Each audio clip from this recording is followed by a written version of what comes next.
What happens when you know exactly what you should do, but something keeps stopping you? In this episode, I talk with executive coach Janylene Turcotte about the hidden beliefs that keep high performing women stuck in old patterns. We explore why confidence, action, and career growth often begin by questioning the stories we've been carrying for years. Are you ready? Let's dive in.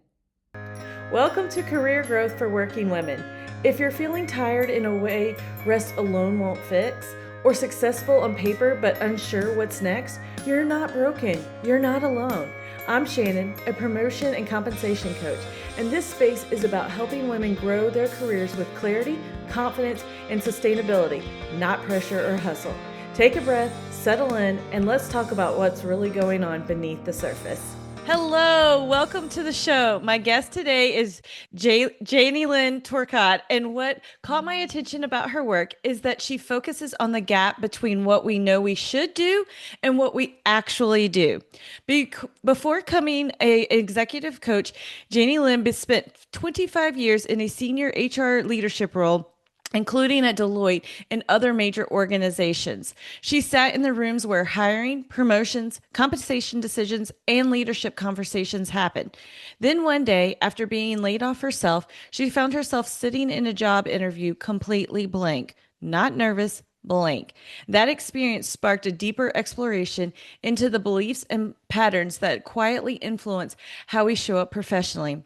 Today, she works with leaders and high performers who often look successful from the outside, but find themselves stuck in the same cycles professionally, overworking, overthinking, waiting to be chosen, or struggling to advocate for themselves despite knowing exactly what they should be doing. I'm excited to explore what might be happening underneath those patterns and what women can do to start shifting them. Welcome, Janie Lynn. I'm so excited to Mhm. have you here. Thank you, Shannon, for the invitation. I'm really looking forward to this conversation. Yeah, so you spent 25 years in HR leadership before making this major career shift yourself.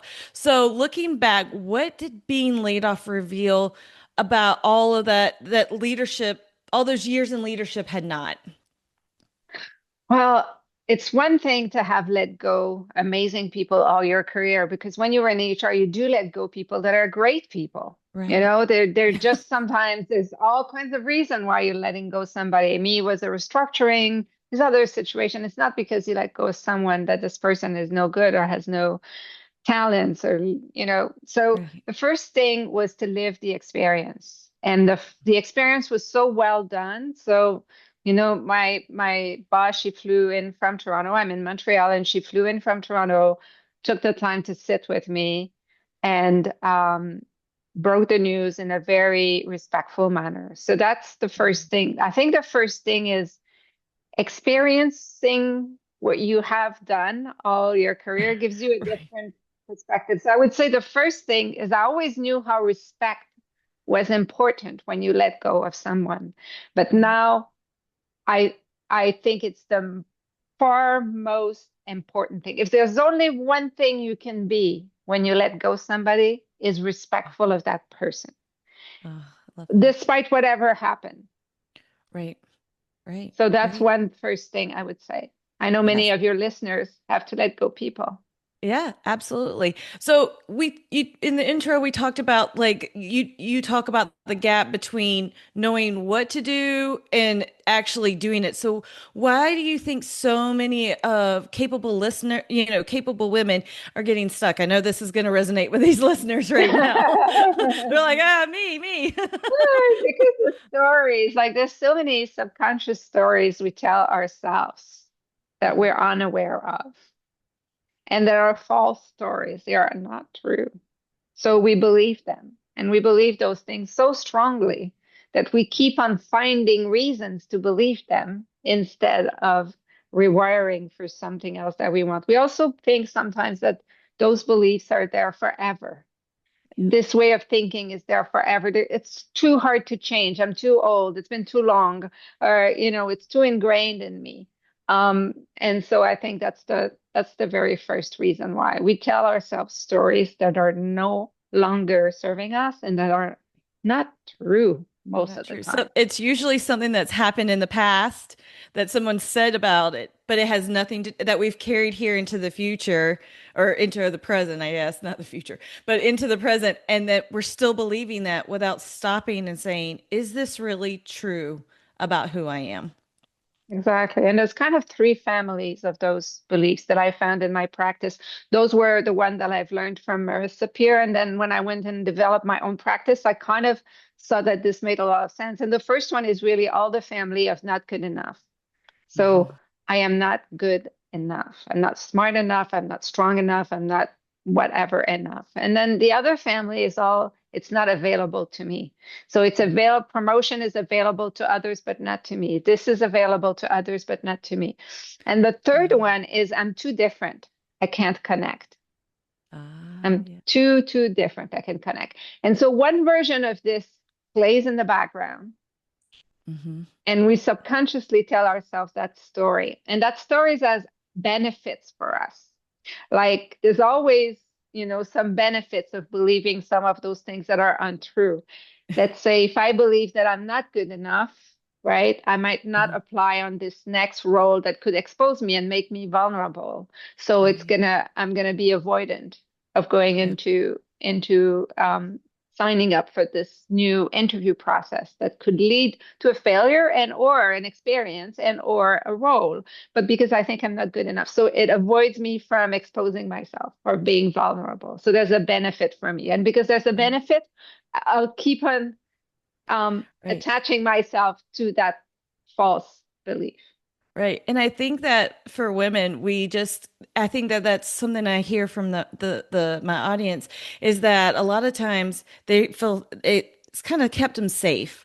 And so they don't want to be recognized and they don't want to like rock the boat in any way because they're safe, but they're actually not really doing themselves any good and they're not really bringing their true authentic self out for the world to see, and that's what the world needs.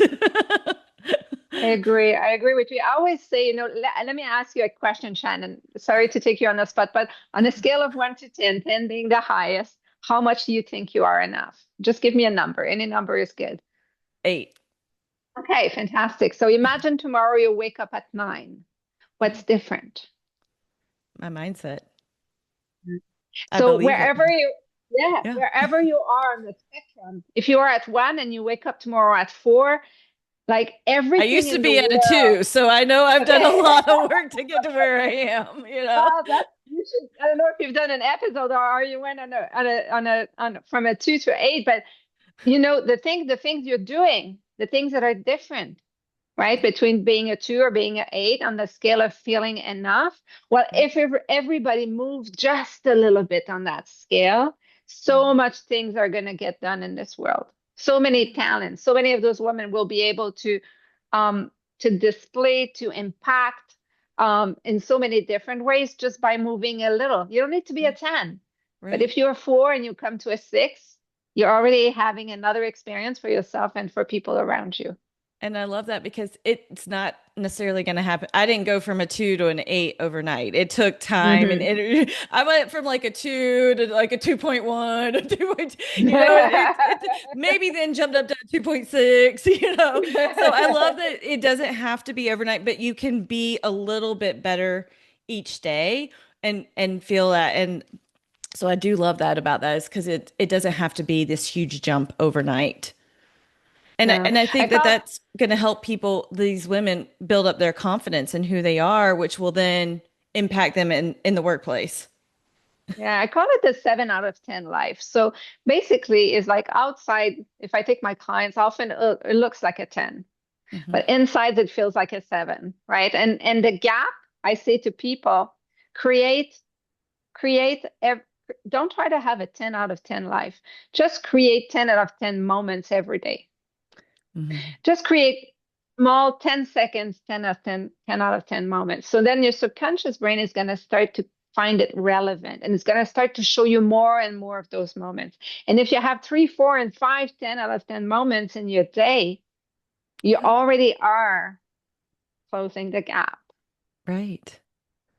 I love that. I love that. And it goes back to confidence because I feel like sometimes people don't want to act until they think that they feel confident enough, but these little small 10 out of 10-second moments allow them to have that confidence quickly or gain that confidence a little bit quicker so that then they can take action and have all of that together because I think that that's important. Like you can have all the confidence and know that you're enough, but if you're not taking action, then you have to be able to do that. You have to be able to take action. Yeah. And that's the word that I do. So what I do is the sequence is the belief brings you an emotion, the emotion brings you into action, and the action into your life circumstances. So you were talking about, feeling confident. So let's say I feel not confident or I don't feel good, right? I have this thought. If I change the thought, I change the emotion, I change the action, I change the life. But the other way to take the beast is to go into action right away. If you go into action right away, even if you don't believe in it, you go in the action, it brings you a new life circumstances, brings you a Right. new belief, and brings you a new emotion. So what I say to people is do the two at the same time. Work your beliefs and go into action. Don't wait for it to be there to go into action because it's going to create a synergy and Right. you're going to increase. It's like compound interest. You really are increasing your capacity to transform by Right. working both at the same time the beliefs that you're changing, rewiring yourself, and at the same time going straight into action, even if you don't believe in it totally yet. Right. I love that. I love that. And so when these women are taking action and even if they haven't gotten that belief, how does that change their how does leadership change their perception of them? Oh, such an interesting question, right? Well, the first thing is I would like to say that transforming yourself transform others. So that's Mhm. the first very important thing is when you start to transform, you also transforming your relation, the way you are perceived, the way you perceive other, because the way you interact with people. But it may take time. There are some environment who are more set into their images of you and they will keep you there. And I'm trying here not to BS anyone. There are No. some organizations that have put you in a pigeonhole, they've put you in a place, and it serves the organization that you stay in that place. It serves the Right. organization that you stay the servant, or that you stay the woman that does everything, that gives hours of work, that don't bill her time, that don't do this, that don't do whatever it is, right? That Right. gives and gives and gives and gives, and they want to keep you there. And when you start changing, it's not going to work in that environment. You're going to have to go into another environment to be able to fully express these new things that you are becoming. In other Right. organizations where they recognize talent, where they recognize contributions of people, they probably will react eventually positively or adapt or find ways to find and yourself to find this new place, right? Right. Right. I don't know if Right. what I say makes sense or is clear, N- but No, it does make sense. Absolutely. Because I think that that's one of the things I've heard is like some people say they feel pigeonholed because they yes, cannot change. And the only way that they can get out is moving to a different organization or different company, different, like sometimes you said, it's different environment. And that that's a rough place to be. it is, but sometimes it is a truth. Mhm. Sometimes, um, and especially in organization, they have their life of their own. An Yeah. organization becomes an entity. It's a system, right? And Right. its system feeds all kinds of different things. So I have seen organization where the person is shifted to me externally. It was a very positive shift. But for the organization, that didn't Right. work because Right. that's not how they wanted their person to be. Right. So she had a lot to offer, and I helped her go towards something that was more aligned with how Right. she wanted to show up, how she wanted to contribute, how she wanted to express her talent. Right. Because at the end of the day, a work is I give you my talent, I give you my time, I give you my energy, and you give me security, benefits, money, and we have a transactional relationship. But we tend to forget that this is a transactional relationship. Both of the Yes. parties can decide that the transaction no longer is suitable for Serves them. them. Yeah, exactly. And And I think as women, we a lot of times tend to hold on to that because we forget it's transactional. We make it emotional because we're just exactly, emotional human beings. And then that's where it gets a little mucky. But it's true. It is a transaction. I give you all of this and you give me all of that. And if it no longer suits me, then it's time for me to go somewhere that suits me better and find a different exactly. transaction. And both party can do that with respect. Absolutely. Some organizations are having the departure conversation on the first day of hiring. So I know an organization, I just don't want to name it here, but that the first day you're hired, they say one day this won't work for you anymore, or won't work for us anymore. This is what we expect. And they build ambassadors.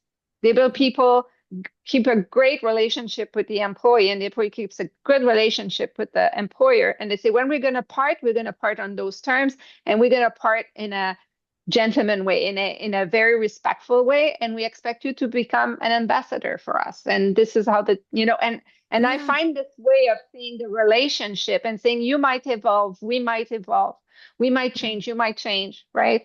right. Um, I love that. I love that. So if the listeners want to follow you and learn more about what you do, what's the best place for them to connect with you? It's on my website, hypnocoach.ca. So they can either book a free 15 minutes call, or they can either sign up to my newsletter. Awesome. So as we wrap up today, I love to leave the listeners with a small action item or a mindset shift that they could make today. So what would you challenge them to do? To create those 10 out of 10 moments. Create them artificially to start with. And then the more you create those moments, the more you will start to see them. And the more you will start to feel that your life has so many of those 10 out of 10 moments that you will feel like you are in a 10 out of 10 life. Right. I love that. I love that because we deserve that, right? Exactly. We totally do. Well, thank you so much for being here with us today. Thank you for inviting me, and thank you for great questions. If today's episode sparked something for you, a question, an idea, or a realization, don't ignore it. I offer promotion strategy calls where we walk through your current role, your goals, and how to position you for your next promotion or raise without burning out or overworking. You can book that call using the link in the description. And if this episode helped you, sharing it or leaving a quick review makes a bigger difference than you know. Until next time, keep showing your value clearly. You've earned it.